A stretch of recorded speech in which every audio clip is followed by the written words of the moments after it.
when we talk about the NFL in our teams, we have Commanders inside of here, 2 Chargers insiders, we have a Chiefs inside of here. So, gentlemen, if you had to, based upon who's available left, if you had to pick 1 to 2 guys that you would absolutely positively want to have if you had your pick, who would those guys be and why? Let's start with Mike Dub since he's fresh off the coming into the pod. That's tough. It's been a lot of moving going on right now, so I don't even know. Now, you counting free agency or trading? Just free agency? Either. Ooh. I mean, genie in a bottle. Genie in a bottle. I get 1 or 2 guys that I absolutely positively would love to have right now. Who's on my list? DZ. I feel you, DZ. That's me, brother. That's tough. I lost both my safeties that I wanted, or my safety that I wanted. I wanted Holland. Obviously, he went to the Giants. Don't know why he wanted to go there. But either way, that money talks. That's it. Money talk. Yeah, money talks. I think the second thing I will want is a pass rusher, so I'll probably have to go Hendrickson. Okay. So Hendrickson. Okay. Yeah. Okay. Is that Alex, it? You go. That oh, my bad. Yeah. For now, I mean, you're doing pretty well. You got Debo, you got Sun Tzu, you got all your picks still, all your high picks, so you're doing pretty good for yourself. I'm not mad. If this is it, I'm hard not to get mad. a wish list going when you already got everything for Christmas. Shit. Right. That part. If this is it, I'm not mad. Maybe we can, sneak the kid from South Carolina as a safety in the draft. Then that would. Oh, you talking about January? Oh, yeah. Lord. Oh, Lord. Oh, no. Oh, Lord. Thank God I ain't in that division. Yeah, that would be amazing. But I mean, I'm happy with our move so far. But I'm looking for some more help on the defense just to solidify us. If not a safety, then a pass rusher. So I'll say Hendrickson for now. Okay. Alex, who you got on your list for the Chiefs? Yeah, so I mean, I think already addressed the biggest needs of the offseason. Signing the left tackle, signing Elijah Mitchell into the running back room. I mean, he has his own injury concerns, but I think that's a good signing nonetheless. And re-sign the important pending free agents in Trey Smith and Nick Bolton. Let Justin Reed walk. So there is certainly still a hole at safety, but like Mike Dub just said, pretty much all the good ones are gone at this point. And they've kind of. That's the one I'm curious to see what happens because they've spent some young picks. Chamari Connor, who is one of Coach's boys, Jaden Hicks this last year, Brian Cook. So I wonder if they're going to let kind of the young bulls come in, the young Cavs come in, and let Justin Reed go. So outside of that, I think the 2 biggest positions are needs and. I don't think they make any trades really because at this point, who's going to trade with the Chiefs to overly help them? So I think the Hendricksons and those types of moves are just not feasible, both from a cap situation and just who they are.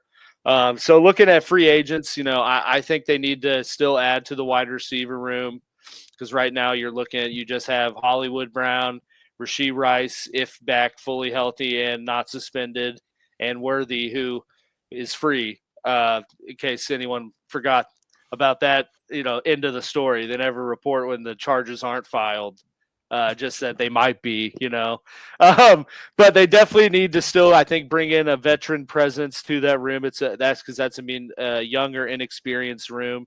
So I think my dream signing would be Stephon Diggs. Okay.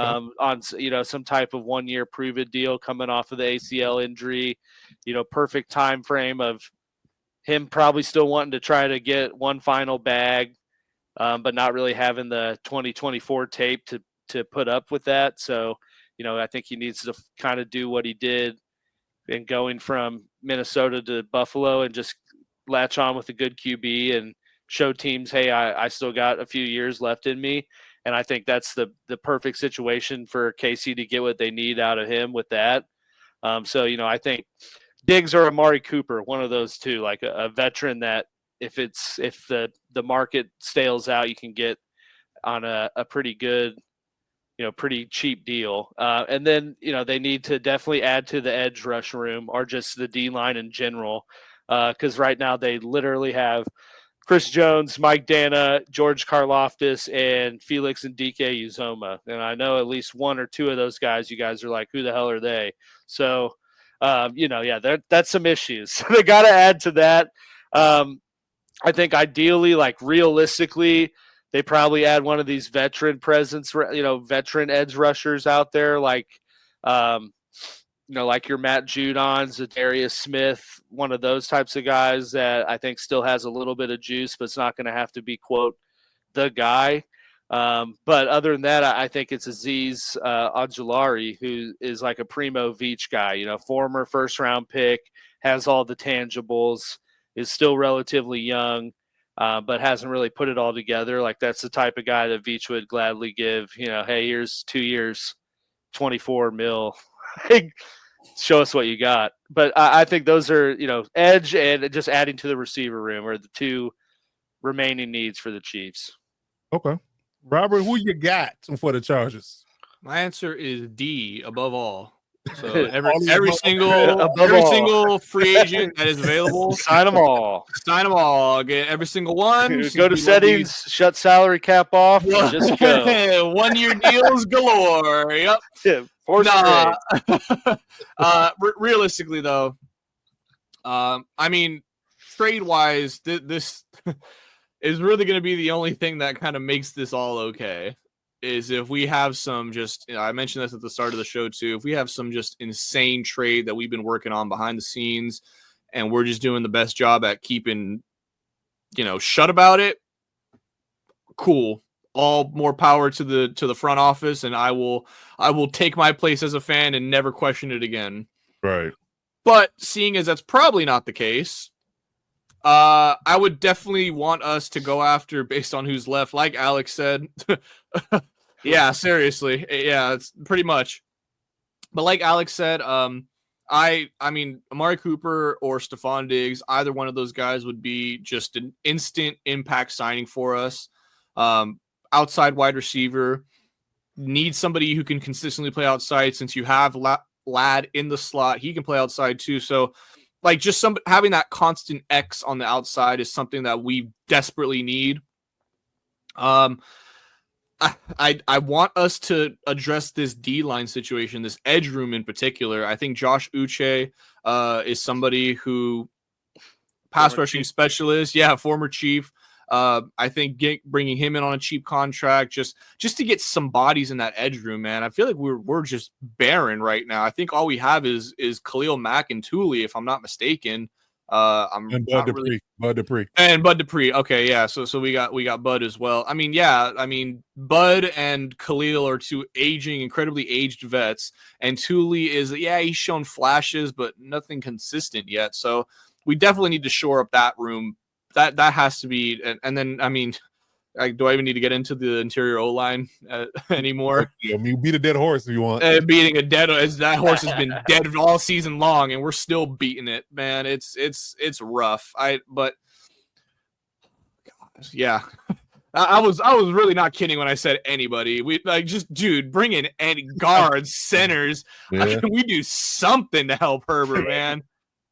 Yeah, I'm of the elk that I just want some solid moves done. I mean, it's not necessarily a wish list, or just a matter of just some things that make sense. Like I said, yes, Josh Myers is still out there. The Packers. If people don't really appreciate this aspect of it, the Packers develop talent really, really well. Mm-hmm. We got Corey Linsley, from the Packers a few years ago, was a great signing for us, and Josh Myers was his replacement, who came in and made the Pro Bowl as well. So I'm very shocked that they even letting him walk from the Packers' perspective. But again, a guy that you can bring in and they can place in a solidified position for you. That's one thing. Just starting from the trenches perspective. And on the flip side of that, like you said, another D tackle, somebody that's going to be able to, help out with, just being able to give Tierra Tart the other, kind of Batman and Robin situation of stopping the run. You got your edge guys, quote unquote, with Sully and Khalil. But I do believe that you need to get more stout up front. I do understand you got Otito Ojinobi and a few other guys that you're developing, but you need a face there that's going to be able to come in day one and be like, okay, we gotta account for this guy, that kind of thing. Because Jonathan Allen's and Hargraves and those guys have gone already. So the next tier of that needs to be had as well. Again, you can't fix everything in a draft, so some things just need to be addressed. At least, even if it's on a 1-year deal. Maybe the people are playing hardball. They just saying that they don't want 1-year deals and they don't want to come in for a short period of time. They want long-term deals, and I guess that's the holding point why the Chargers can't sign anybody right now. But again, we're not in the rooms. But something of that ilk. And again, and I'm definitely for bringing King Allen back from the Bears. Definitely want to see him back in the fold if possible. We need an outside receiver that can get open.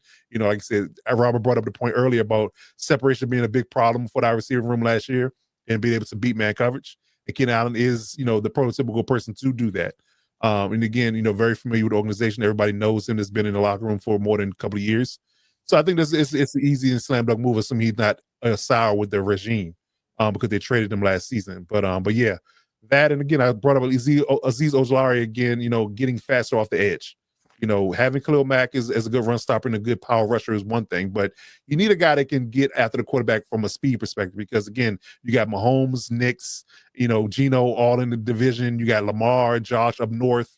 You got CJ Stroud. Any of these guys that can move around a little bit are going to give you fits. We do well against pocket quarterbacks, but the moment we play Kyler Murray or Lamar Jackson or Jalen Hurts, somebody of that nature, they give us problems because we can't keep up with them from a pass perspective because they can outrun our guys.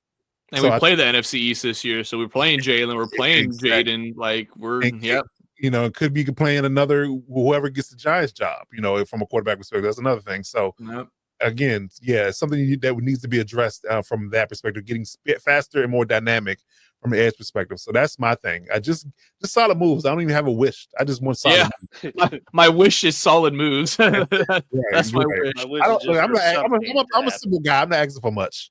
I'm a simple guy. So if they do that, then I'll be happy with what they've done. And that'll put us in a good position to get into the draft and get some young guys in the fold. Because I do think we'll have a good draft. Because again, Harbaugh's only 1 year removed from college, so I think that him knowing what's the ins and outs of these college prospects would benefit us. But again, you can't do everything through the draft. You got to build through free agency as well. So we'll see how that shakes. But yeah, that's my takes. So hopefully that thing, they will work out in the next few days, and we'll see what the second wave brings.